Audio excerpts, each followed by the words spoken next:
2024년 4월 15일 아침 경전산책 시작하겠습니다.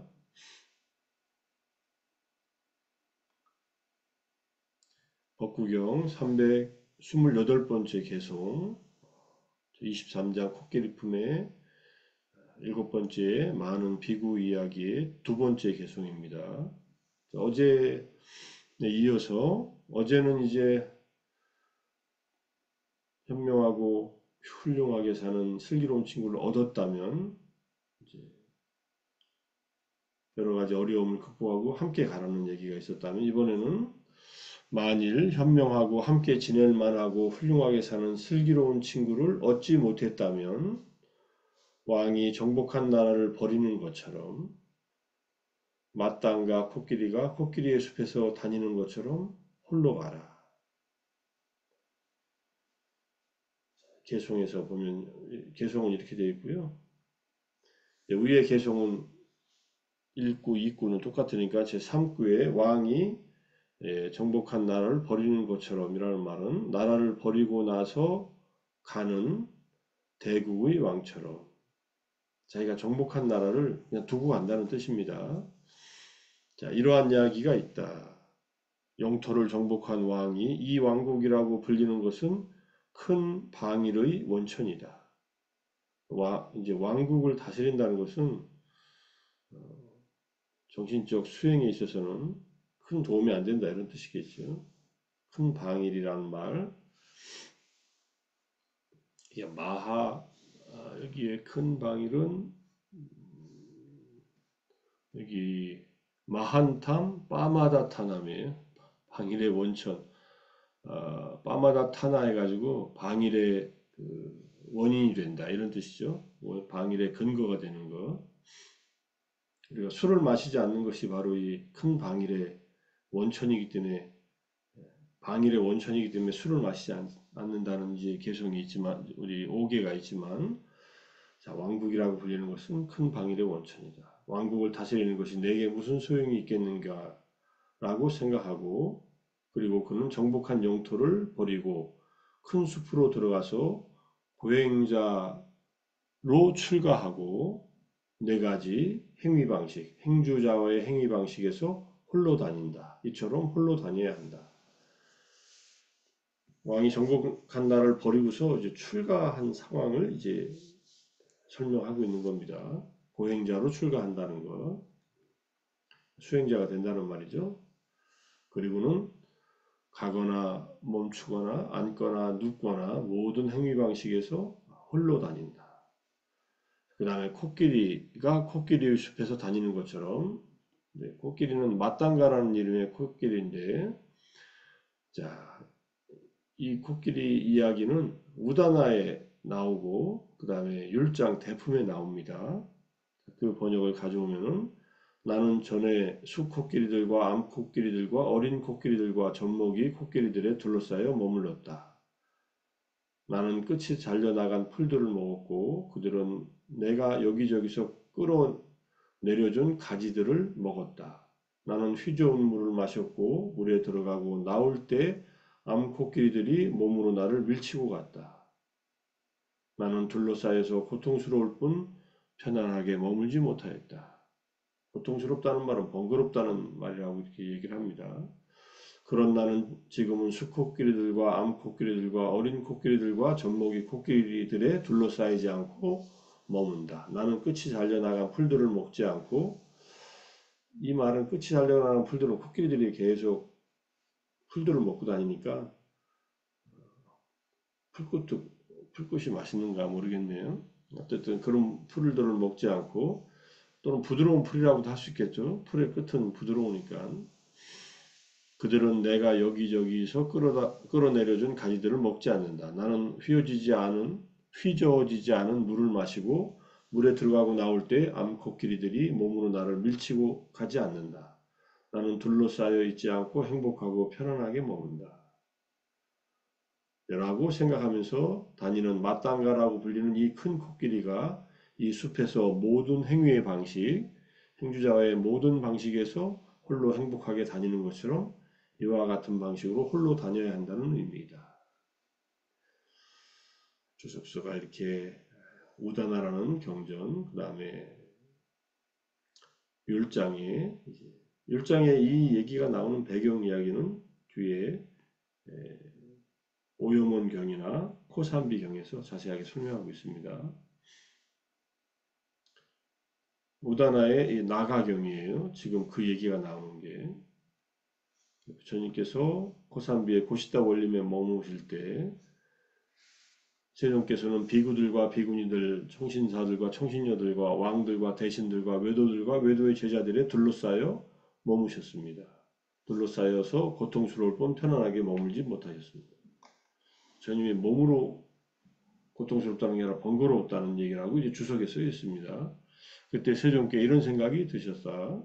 지금 나는 비구들과 비구니들과 청신사들과 청신녀들과 왕들과 대신들과 외도들과 외도의 제자들에 둘러싸여 머문다. 나는 둘러싸여서 고통스러울 뿐 편안하게 머물지 못한다. 그러니 나는 무리에서 빠져나가서 혼자 머물러야겠다라고 하는 생각이 들고, 그래서 혼자서 이제 오전에 엄매무새를 가다듬고 바루와 가사를 수하시고 바루를 드시고 코산비로 탁발을 가셔서 공양을 마치시고 탁발에서 돌아오셔서 손수 거처를 정돈한 뒤 당신이 사시던 이제 거처를 정돈한 뒤 바류와 가사를 수하시고 시중드는 사람에게 알리지도 않고 비고 승가에게 작별을 구하지도 않고 혼자 동행인 없이 파릴레야가로 유행을 가셨다. 그 마을 이름이 파릴레야가에 도착하셔서 파릴레야에서 세존께서는 보호받는 숲에서 상스러운 산라나무 아래에 머무셨는데 그때 이제 이 코끼리 이야기가 나옵니다. 코끼리 우두머리가 수코끼리들과 암코끼리들 내지 이렇게 둘러싸여서 고통스러울 뿐 편안하게 머물지 못한다는 것을 이제 코끼리 이 우두머리가 생각을 합니다. 그래서 이 코끼리 우두머리가 무리로부터 떨어져 나와 파일레아가에서 보호받는 숲에서 상스러운 산라나무 아래에 계신 세존께로 가서 세존이 머물고 계시는 그 지역을 풀이 없게 만들고 세존을 위해서 마실 물을 코로 날라왔다. 코끼리가 부처님 시중드는 거예요. 그때 세존께서 한적한 곳에 가셔서 홀로 앉아 명상하시던 중에 이런 생각이 떠올랐다. 이제 지금 똑같은 얘기가 반복됩니다. 나는 전에 비구들과 등등 둘러싸여 이제 둘러싸여 있지 않고 머문다. 지금은 둘러싸여 있지 않고 머문다는 거. 그 다음에 코끼리 우두머리에 대한 얘기도 하시고 자신의 한 거를 아시고 아울러 마음으로 그 코끼리 우두머리의 마음에 일어난 생각을 잘 아시고 부처님이 코끼리 우두머리의 마음에서 일어난 생각도 당신의 생각하고 같다는 것을 이게 똑같은 이것은 코끼리가 생각한 거예요. 부처님이 생각한 거와 이게 지금 통하는 거죠. 바로 우다나 우러나온 말씀을 읊으셨다. 수레에 끌칠 만한 상아를 가진 용인 코끼리의 이 마음은 용인 나의 마음과 일치하나니 혼자 숲에서 논일도다. 코끼리 왕과 우두머리와 부처님이 대중들과 함께 있는 것의 번거로움을 떠나서 홀로 행복하게 편안하게 머문다 이런 뜻입니다. 부처님께서 혼자 머무시는 이런 그 안거들이 몇 차례 경전에 나옵니다. 부처님은 세상을 연민하는 마음에서 세상 사람들에게 많은 세상 사람들에게 천신과 인간들에게 이익과 행복과 안락을 주기 위해서 법을 설하시고 그들을 이끄셨는데 때로는 이렇게 홀로 계시는 적들이 종종 있습니다. 그리고 뭐 제자들이나 천신들을 가르치는 것 시간 외에는 늘 혼자 계시니까 홀로 있으시면서 침묵을 지키시고 선정을 즐기시거나 또는 뭐 더 깊게 멸진령과 같은 그런 정에 들어가셔서 머무셨다는 얘기들이 종종 나옵니다.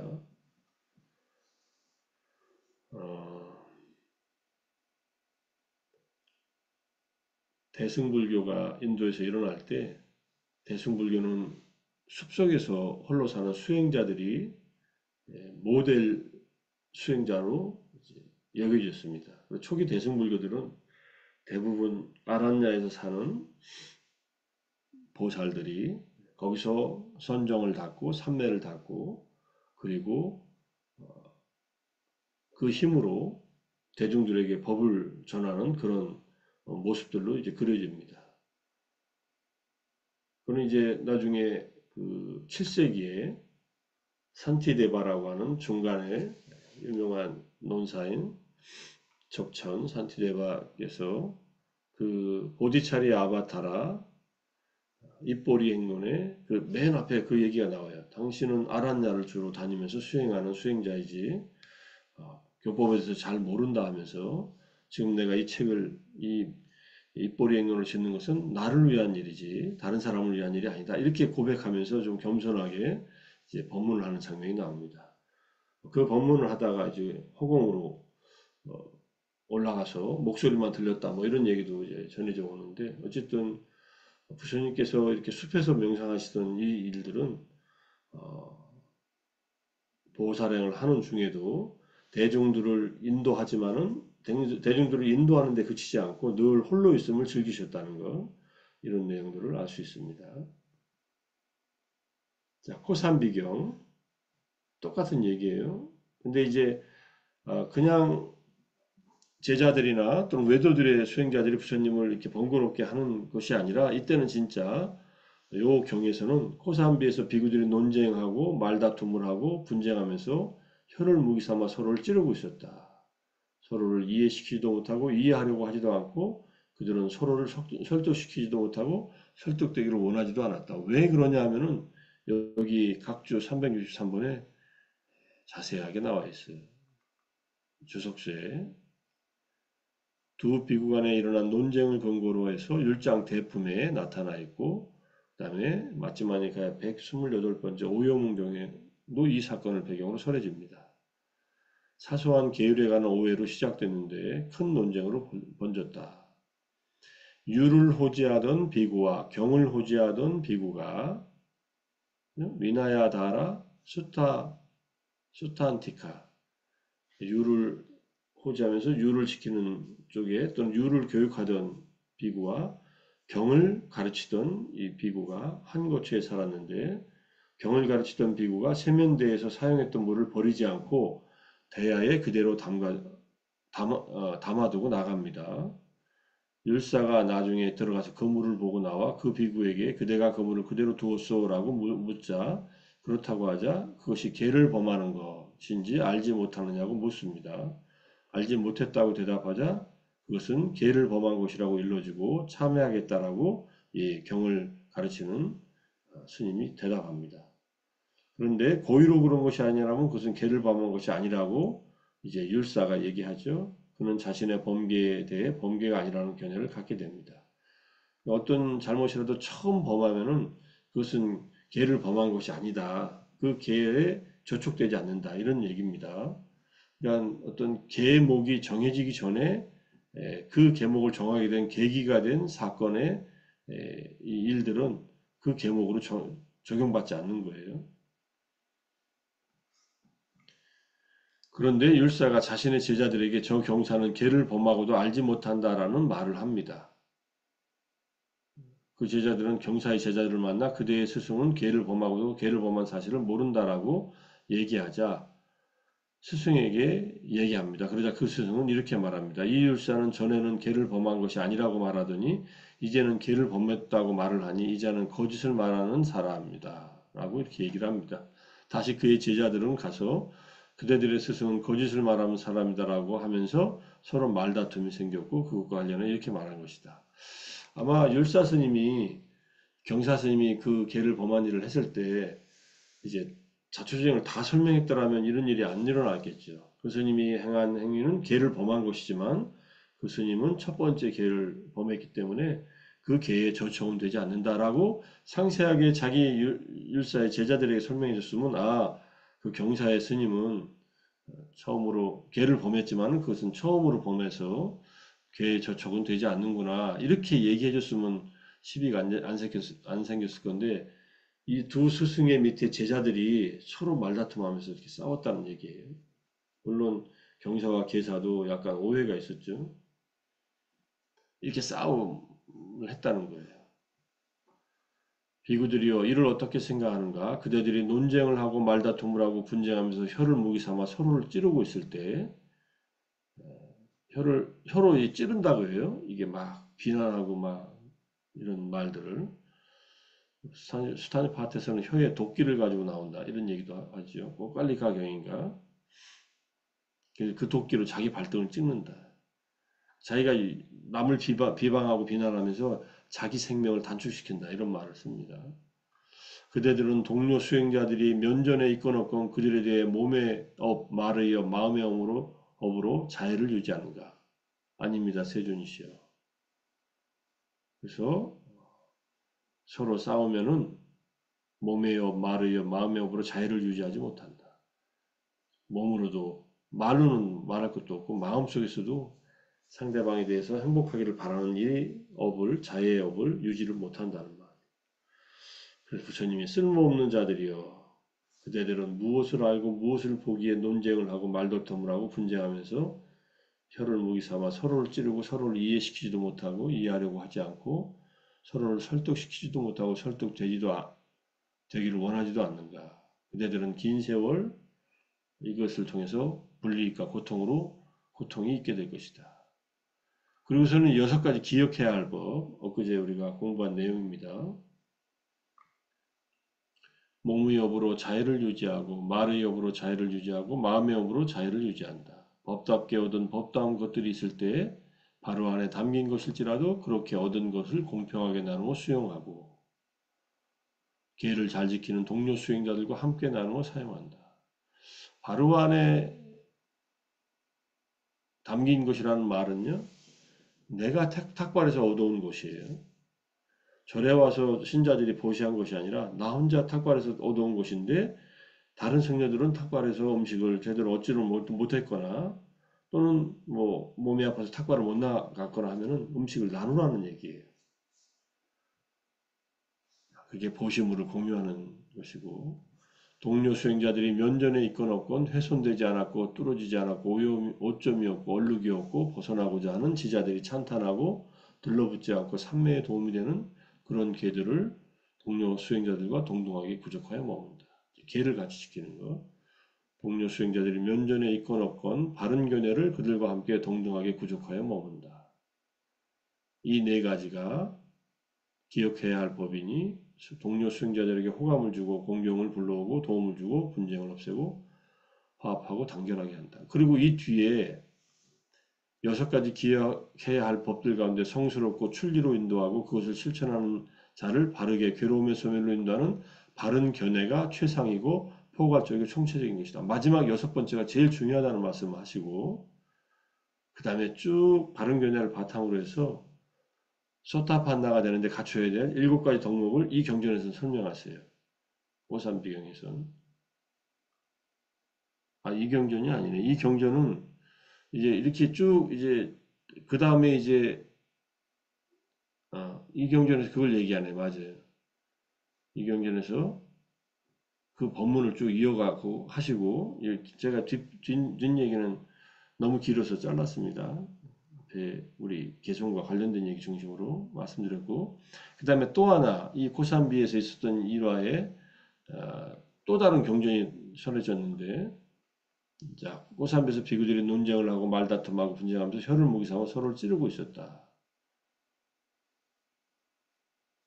부처님께서 논쟁하지 마라, 말다툼하지 마라, 언쟁하지 마라, 분쟁하지 말라. 3번을 얘기합니다. 그러니 부처님께서 서로가 이제 해결하겠다고 이렇게 얘기를 해요. 부처님 저희들이 해결하겠습니다. 기다려 주셔서. 그래서는 해결이 안 돼. 갈등의 중재가 부처님도 어떻게 보면 못하신 거죠. 어쩌면 이 비구들이 이런 상황에 놓였을 때 부처님이 해결할 수 있는 방법은 계속 하지 말라고 하는 게 아니라 그 자리를 떠나는 것이어서 그렇게 했다고 이해할 수도 있습니다. 그리고 부처님께서 공양을 하시고 개성을 읊으십니다. 이 개성 속에 이제 우리 오늘 공부한 내용이 있습니다. 다툼을 일삼는 자들이 여러 목소리를 내면 아무도 자신이 어리석다 생각하지 않는다. 나아가 승가가 분열할 때에도 아무도 자신의 허물이라 생각하지 않네. 승가를 분열시키는 이 잘못은 사, 네 가지 발화입죄, 승단 추방죄 중에 하나입니다. 승단을 분열시키는 것이, 승단을 분열시키는 것은 참 오욕죄 중에 하나예요. 승가를, 살도음망인데, 사발화죄보다는 그것보다 더 큰 잘못이네. 오욕죄 중에 하나니까. 반드시 무간지옥에 가서 고통받는 그런 잘못 중에 하나예요. 자, 현명한 대화는 잊어버리고 말꼬리만 물고 늘어진다. 입이 움직이는 대로 마음대로 짓거려 무엇에 인도되어 그러는지 그것도 모른다. 우리가 싸움할 때 이렇잖아요. 싸움할 때 자기가 무슨 소리 하는지도 잘 모르면서 상대방의 말꼬리 잡고 이것저것 시비 붙고 싸웁니다. 나를 욕했다, 나를 때렸다, 나를 이겼다, 내 것을 훔쳤다라고 이런 생각을 품는 자 그들의 원한은 끝나지 않는다.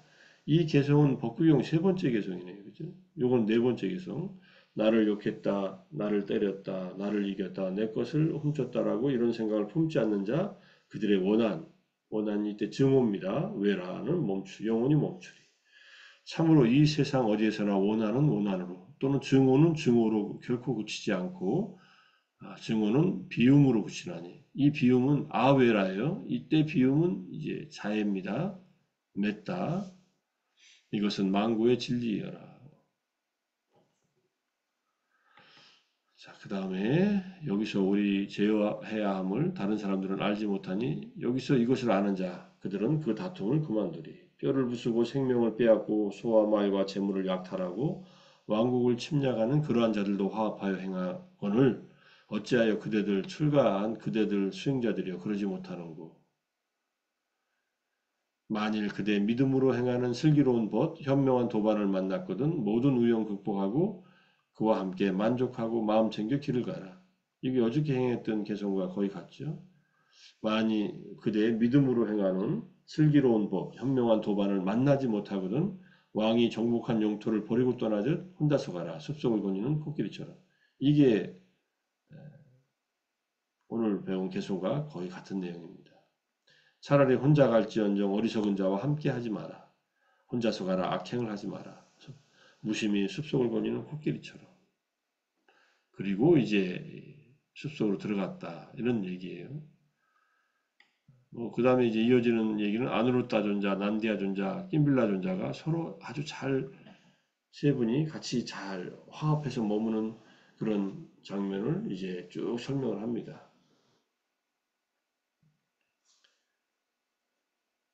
그대들은 사이좋게 화합하고 정중하고 다투지 않고 물과 유가 잘 섞이듯이 서로를 우정 어린 눈으로 보면서 머무는가 그러합니다. 서로 간에 얼마나 자유로운 몸의 업과 자유로운 말의 업과 자유로운 마음의 업을 서로 유지하면서 지내는 하나의 본보기를 여기서 보여줍니다. 그래서 열심히 정진하고 지낸다는 얘기를 쭉 합니다. 자, 이것도 뭐 뒤에 얘기는 생략하고 나중에 한번 읽어보십시오. 끝까지. 우리가 이제 법국에서 몇 가지 개성이 혼자 이제 수행하라는 말이 나오는데 61번 개성도 만일 유행하면서 자신보다 더 낫거나 자신과 비슷한 일을 만나지 못한다면 단호히 홀로 행동해야 하지 어리석은 자와 함께해서는 안 된다. 205번째 개성은 홀로 있음의 맛을 보고 나서 그리고 고요함의 맛을 보고 나서 근심에서 벗어나고 악에서 벗어난 자는 담마의 기쁨의 맛을 본다. 홀로 행복하고 즐겁게 지낸다는 그런 맛을 본다는 얘기죠. 그래서 우리가 오늘 공부한 개송에 유사한 개송들이 있고 그 다음에 코산배에서 있었던 이야기, 배경 이야기와 함께 기억해야 할 만한 6가지 법, 몸과 말과 마음으로 자애를 유지하고 동료 수행자들끼리 보시물을 공유하고 함께 삼매의 바탕이 되는 계를 지키고 바른 견해를 지니고 그 중에서 바른 견해를 지니는 것을 다른 것들을 받쳐주는 가장 핵심적인 내용이라고 말씀을 하신 것 확인을 했습니다. 그리고 실제로 서로 화합하여 잘 지내는 세 분의 스님들의 얘기까지 그 다음에 이제 오요몬경에서 또 한번 확인했고, 어쨌든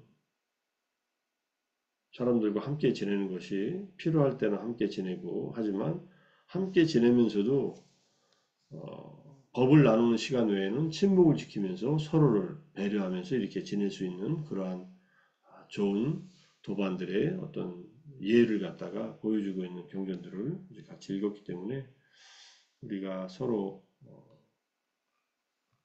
같이 지내는 그런 좋은 도반이 된다면은, 그렇게 서로에게 서로를 배려하면서 수행을 해 나간다면은,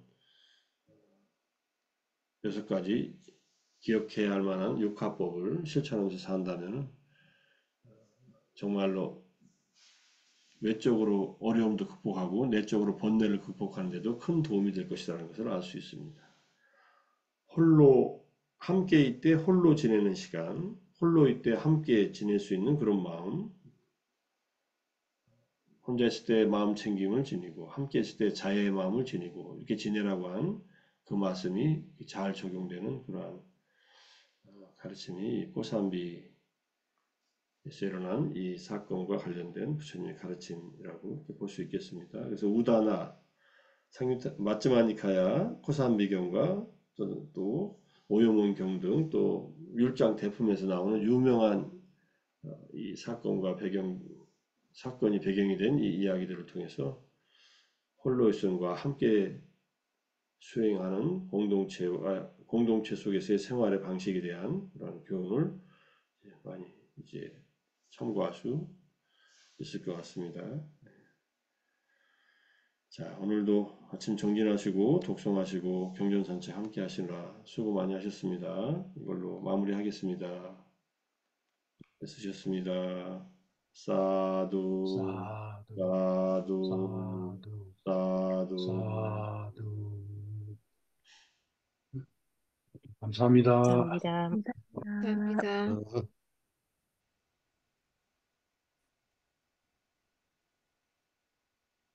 감사합니다.